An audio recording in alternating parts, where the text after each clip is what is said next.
I just delivered to a house, and it's different. I'm more during the week. I deliver to offices. I don't feel uncomfortable. I mean, these people were super nice. They actually came out, a man, and grabbed the 2 heaviest bags, which he didn't have to do, and he did. This was $750 worth of guac food. So let me try one more time. I have many reasons why I accepted this order today. Just have a lot going on, and I figured, hey, if I can complete a delivery for $60 in the middle of a Saturday afternoon and I'm forced to stay near home, I might as well do it if I can physically. And I could have done it, but he made it a lot easier. $750 worth of food from the guac shop is a lot of food. I got to keep it a little low with the guac shop because it's too much food to deliver. Unless I'm delivering to a doctor's office or a business building that I could place 3 or 4 bags on the cart and roll it right up. I had to walk up steps. You can't look like you're in pain when you're entering someone's house. I got really lucky. Now I'm completing another one today.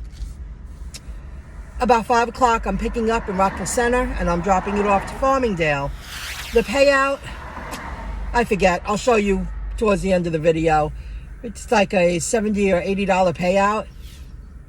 I'm dropping it off to a foreign exchange student's place where they stay, where they sleep, and I can use my cart. I know the routine. It's a long hallway. Yeah, it's a little bit of a walk, but when you have everything on your cart and you can push it or pull it, makes it a lot easier. And they are always helpful there because the teachers always jump in.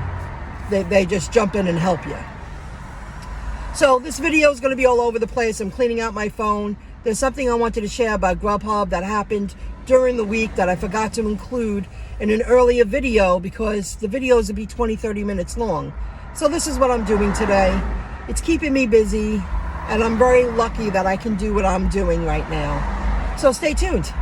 I just finished delivering a delivered delivery.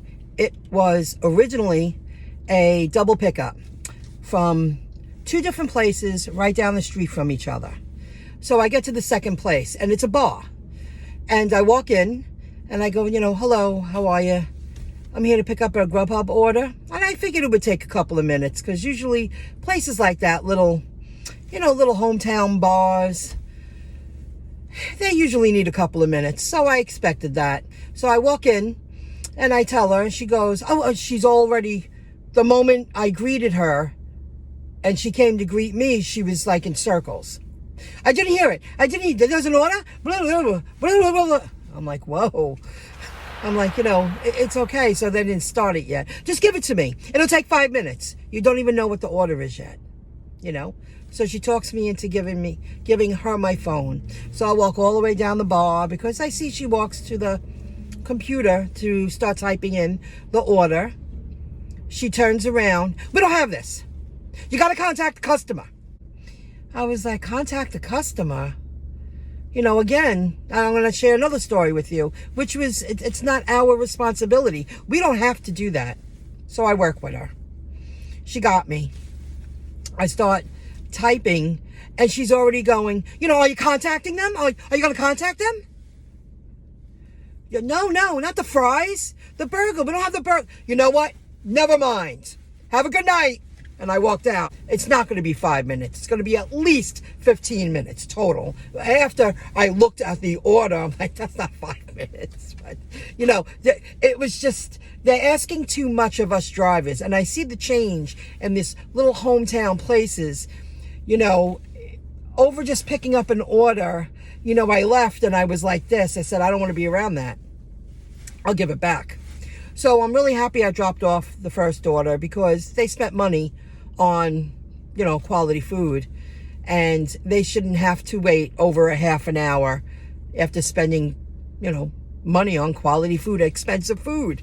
So that just happened. And on Monday, I completed a few Ubers. I had other things to take care of, so I squeezed in a few Ubers after my scheduled delivery, and it was a Dunkin' Donuts. And when I walked in, I was like, hello, prime time, lunchtime, busy, lots of action, lots of commotion.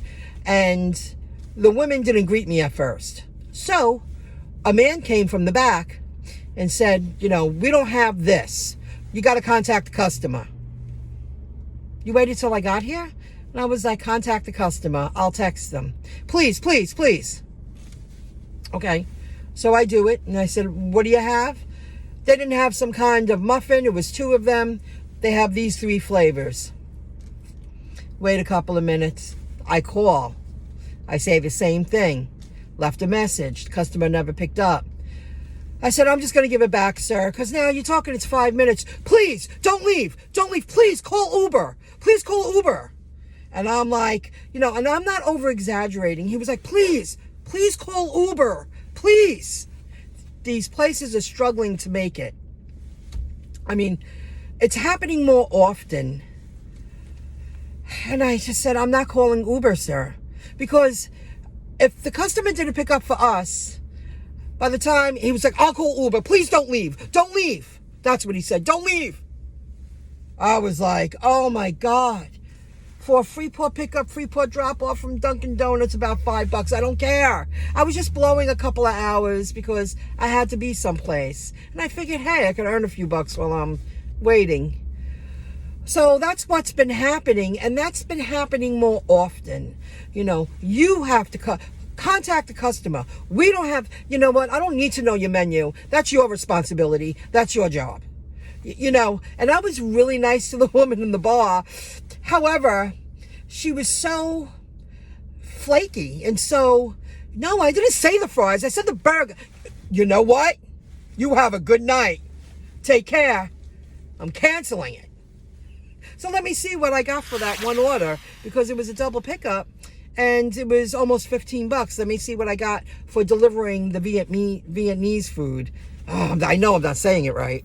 This past week's income with dlivrd. I did turn down some offers, and I only took what I was able to take. So $275.20. That's not bad for set scheduled deliveries, knowing the day before what your schedule will be the next day. I like that sometimes. I like that most of the time. $275.20 with dlivrd. $150.34 with Uber Eats. And $184.32 with Grubhub. I earned $608.86 this past week. I'm going to play my cards a little differently this week when it concerns scheduled deliveries. I turned down 2 deliveries for today, and I ended up receiving 2 great scheduled deliveries after turning those other 2 down. I feel they're a little too far to drive for too little money. So if I ever accept those again, they have to pay, I say $35 to $40. It just wasn't worth my time when I could have earned, during the week anyway, more money with bulk deliveries.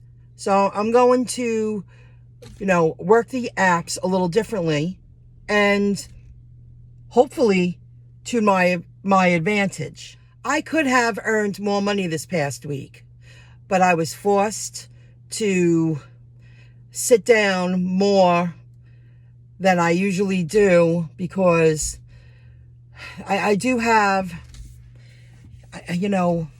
health issues that I'm still lucky enough to work the gig apps and earn the kind of money that I'm earning.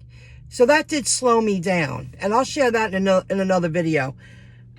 I have found an alternative treatment that is giving me back the lifestyle that I once knew and I guess took for granted.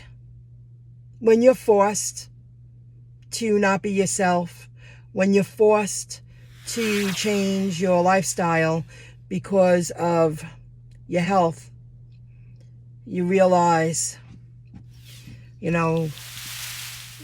some people have it really hard. I did a lot of research and a lot of digging and a lot of trial and errors and a lot of spending my own money to figure out a alternative treatment that would give me back my life.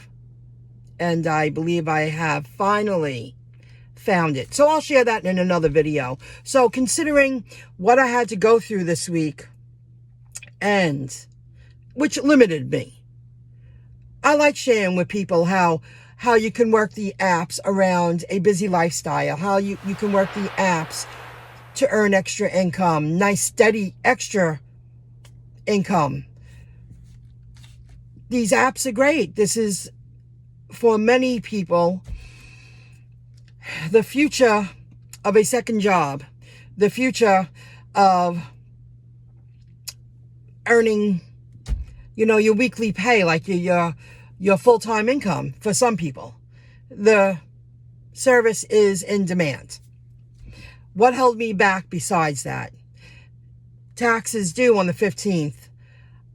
I've gotten so much better, but I have also learned that I sent money to the IRS. We are independent contractors, and I'm also an internet entrepreneur, and I've been teaching myself a lot. I learned how to use accounting tools like self-employed QuickBooks, which is linked to TurboTax. But I need to pay someone to do my taxes. I tried for the past 4 years. I learned a ton of stuff, a ton. And I also amended 3 years' taxes and received just over $6,000 back throughout the course of the year. So I learned a lot. I also learned, and it will be completed this week, that I'm hiring a virtual accountant. And I like the fact that I'm using QuickBooks, self-employed QuickBooks, to do everything on the fly, because I love the way I review the app. I could print out my own, Excel forms, files, and print out my own forms, because we're independent contractors. I had to print out my Uber Eats. Well, that was connected. They didn't even give me a 1099 this year. I don't know if they're doing that with everyone, but Uber Eats delivering food, I wasn't offered one. I was only offered a summary. I signed in through TurboTax, and they grabbed the information. Grubhub, Spark, Uber Eats, Delivered, just to name a few. I printed those out and created my own folder. So that's something that took away from time that I would have worked. I am working for free, learning, but I am becoming more self-sufficient, and it is getting easier. And I finally got to that level of understanding that yesterday I was talking with someone on TurboTax, and they're assigning me a virtual accountant. It's still cheaper than going to an accountant in an office, because you're doing a lot of the work yourself. I'm submitting all the data. That you don't have to go and make an appointment and hand them a folder. They look through all your forms, all your files. You're doing it for them virtually in the TurboTax, and you learn a lot, guys. If you could get to that level, I get confused when it comes to real estate. It's not my cup of tea. I didn't know what to put. I got really nervous. I didn't want to go through that again. And then someone helped me and said, well, you could hire a virtual accountant. And I went through all the steps yesterday. So that added a lot to my exhaustion. It took away a lot of my time this week. I didn't plan on learning all of that, but I had to learn it. I want to learn it. Learning self-employed QuickBooks with the TurboTax, and now I'm hiring a virtual accountant. I also paid the IRS already. I might get a check back. They tell you to send a little more because I requested an extension. I learned a lot this week. Was it worth all the struggle, the little bit of extra income, and all the trial and error that taught me what I needed to learn? Yes, it was. I wanted to learn it. because it is easier. And if I do it again, it's going to be 10 times easier next year. So this is the kind of stuff independent contractors who are working gig apps need to learn. Because I'm telling you, there was a lot going on with Uber Eats because I did it hands-on. I know people aren't submitting all their income because I did that 4 or 5 years ago, and I told you that when I didn't know what I was doing. And I was hiring an accountant to do my taxes. But without me handing in that extra form showing all that income, Uber Eats said no more. They're not giving us a 1099 self-employment form, a miscellaneous form. It just connects it. You sign in with your credentials and they take all the information, and I matched it to the summary and it matched. Things are changing. So this is all the kind of stuff you need to learn. I hope you enjoyed the video. Again, a really long one. There's a lot going on, a lot happening. This is a chance of a lifetime. Every time I work, I buy a little more utility crypto. We're transitioning into the new monetary system, the new financial infrastructure, and there's just so much. So hopefully next week, my goal is to break $700 in 6 days and not work day and night. You know what I mean? On my schedule, work the lunch, work the prime times. Work the prime times. Break 700. I am not working tomorrow. I could earn more money, but I need to stay home and get things done and not feel sick. I'm actually feeling better. So, guys, enjoy, and I'll take video clips throughout the week. And if anything is worth sharing in the gig world next week, you know, stuff you should know, I'll share it with you. I'll see you in the next video clip. Have a good one. Bye for now.